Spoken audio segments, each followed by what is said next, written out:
Star Wars The Rise of Skywalker is now just 80 days away from its official release by writer and director J.J. Abrams and Chris Terrio, as well as creator George Lucas. That's all set and ready to end the sequel trilogy and the Skywalker saga itself. This is Mike Zero. Make sure to subscribe if you're new to the channel for future Star Wars content. Now, what's truly exciting about Episode 9 is that we do know that this film, at the end of the day, is going to be, well, a revelation film, leading to many different saga-wide implications within the Skywalker saga that's truly going to change our perception of the past 8 Star Wars movies that come before this one, such as the prequels and the originals. Now, on top of all of this, these past couple of weeks or so, we've been learning a whole lot more about this film, and when it all comes down to one of the big plans by Disney, Lucasfilm, J.J. Abrams, and crew, this is where things begin to get very exciting for creator George Lucas. Now, specifically, what's really intriguing about all of this is that it's described that during the rewrites of the film, during the months of November and December of 2018, just late last year, is when George Lucas was heavily involved with the rewriting of the script and the adjustments to the second and third acts of the film.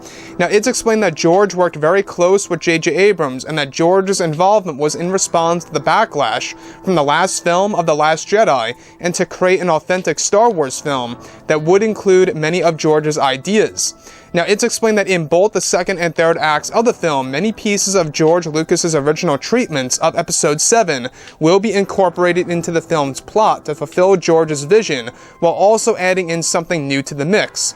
It's explained that this was also meant to honor George to close the Skywalker saga once and for all, before they move on to the new Star Wars trilogy, and that it was George Lucas who decided of how Palpatine would return in the film to face both Rey and Kylo Ren. Now, it's actually explained additionally that also George Lucas was very involved with the development between both Rey and Kylo's relationship, given that George has experience with Han and Leia and Anakin and Padme, and that their relationship will be taken to unexpected levels by George Lucas in the upcoming film that will close the Skywalker saga.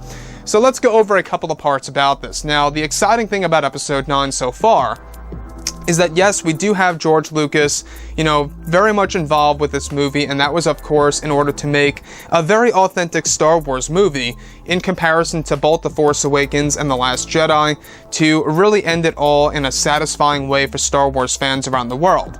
Now, the thing about George Lucas, the fact that numerous ideas that he had for Episode 7 are going to be key parts of the plot of Episode 9, really does speak volumes. It tells us that Disney and Lucasfilm are either very desperate or are very much genuinely trying to satisfy the fans by including George Lucas back into the mix here for Episode 9. Now, I would stand by, of course, the desperation side of things, where Disney and Lucasfilm are trying to patch things together in order to satisfy the fans and get them back into the theater seats to watch this movie come this December.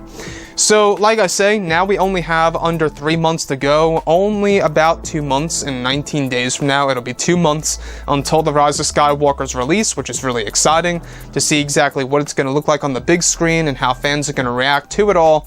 So, George Lucas, how he's actually also involved to develop the relationship between both Rey and Kylo Ren to unexpected levels. That really does raise a lot of questions right now, right? It really brings one to question exactly what kind of relationship are, Rey and Kylo Ren going to be engaged in Episode 9? Exactly how is it going to compare to Han and Leia and, of course, Anakin and Padme Amidala?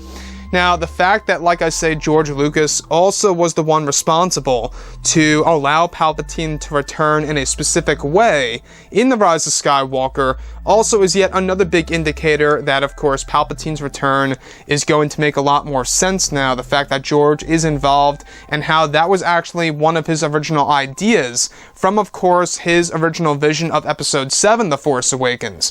So you can really see how a lot of things are starting to carry on over now into, of course, Episode 9 through, of course, George Lucas by J.J., Disney, and Lucasfilm, and what they're really trying to do to create a very authentic Star Wars film that fans have never seen before, of course, within the sequel trilogy. Now, with that being said, we do know that this film is going to take a lot of different risks and will include many different pieces of nostalgia, and not only that, we're also going to see a lot of callbacks to, of course, Star Wars Legends. Now, they're using the expanded universe as inspirational source material to tell a very unique and original story for the fans around the world to really make a very unique Star Wars movie at the end of the day.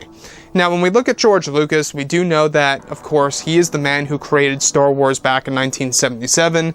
If it weren't for him, we wouldn't have any Star Wars movies at all. We wouldn't know, about the specific characters that we all know and love today, such as Luke, Han, Leia, Vader, Anakin, you name it. So it's all down to George Lucas, and it really is a right move and a step in the right direction by Disney in order to include him into the mix of developing the final film of the Skywalker saga.